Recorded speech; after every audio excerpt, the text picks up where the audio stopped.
my mental health is declining. Since November 2021, I had my heart attack. Never in my life would I imagine that I would go through a health scare. So, normally when people send me these things that I don't really address them. You know, I don't, especially this particular situation where I felt that was water under the bridge because where mentally it took me. But this particular video was sent from a really good person, and not saying that nobody else who support me and what we got going on is not, intentions aren't in the right space.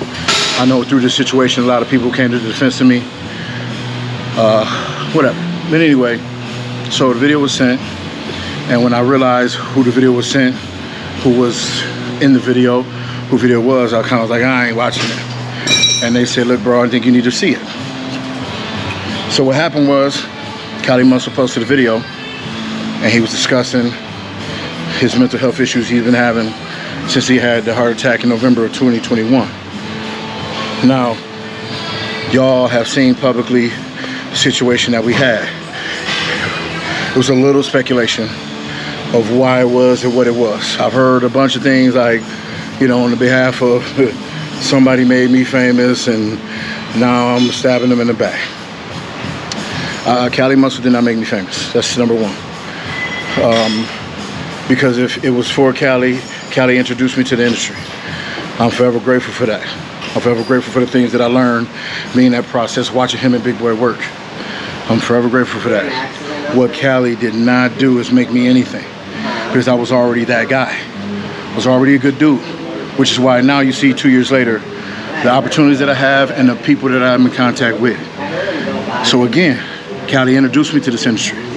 He did not make Midwest Calm. I was Brandon Copeland since 1980. All right, so I want to clear that up.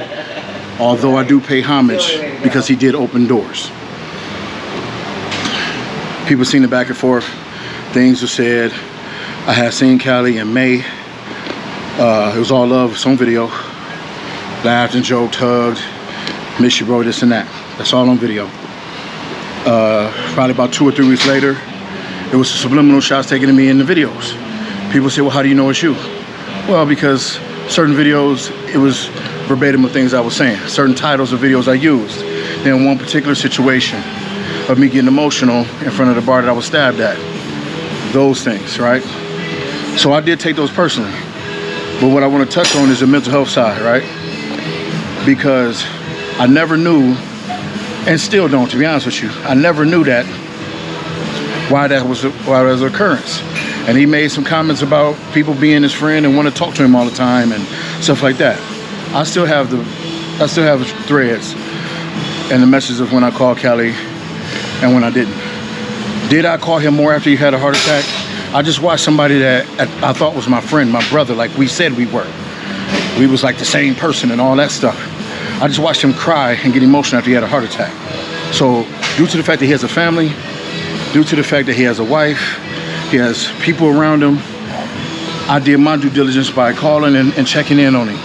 And I would tell him, hey, I know you're busy, man. Look, you ain't got to respond. I just want to let you know I'm praying for you, bro, and this and that. All of a sudden, that came down to him not responding to me at all. Then I seen him in May, didn't ask for no explanation. That's when the video started.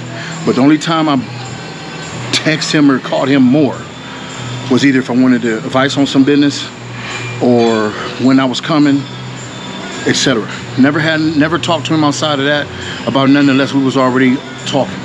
So that was whatever reason he said that, I don't know. It was cap. That's not the truth, period. Not the truth. Not the truth. Only motherfucker I talk to all the time is Sam. I talk to Julius Maddox all the time. It's his business and the people I'm in business with now. Because we got things going on. With that situation, I was genuinely concerned about that man's health, period. And why I was that concerned was, number one, he almost lost his life. Number two, I've been in a situation where my physique was predicated on how people viewed me. The only opportunities that when I was coming up, I got in life being bouncer, being all of these things, was from my physique.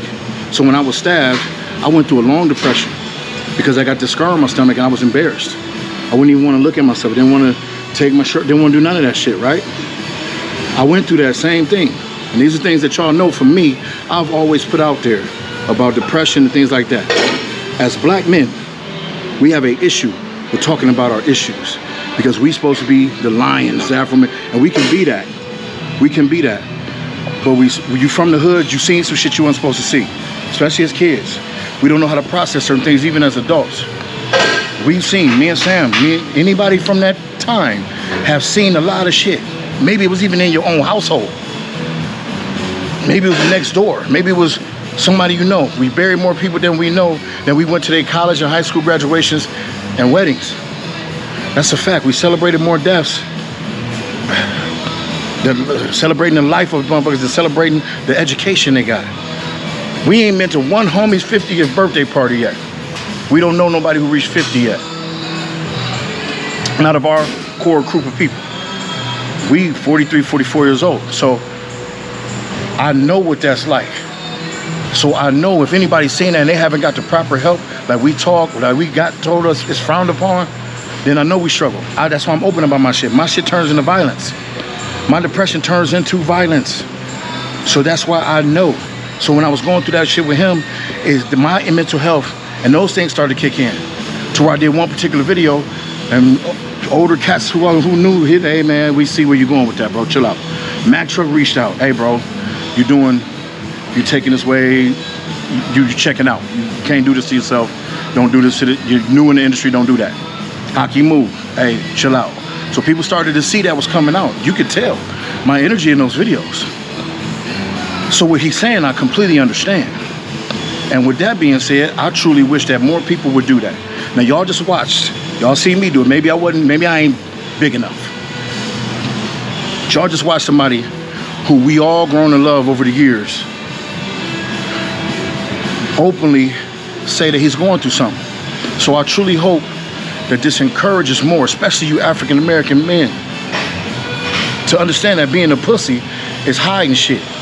That's what a real pussy do. They hide that shit and they let it go out to people who don't fucking deserve it. I try to tell these people that I've been saying this shit for years, long before YouTube. A pussy is a motherfucker who hide and lash out at everybody else.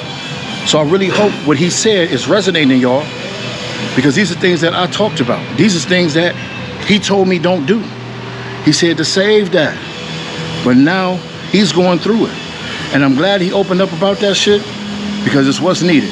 And I encourage more people to do it. And if you don't want to do it the way we do it, then take your ass to somebody and talk to somebody before you self-destruct or you hurt others around you like I did and like I'm sure he has. Because when you in that state of mind, you're not your 100% self. And I know that from a fact, and everybody around us do. So I don't give a fuck if me and him never speak again, period. It's not what this is about. But I do want to let him know, if he see this shit, I'm glad you did that, bro.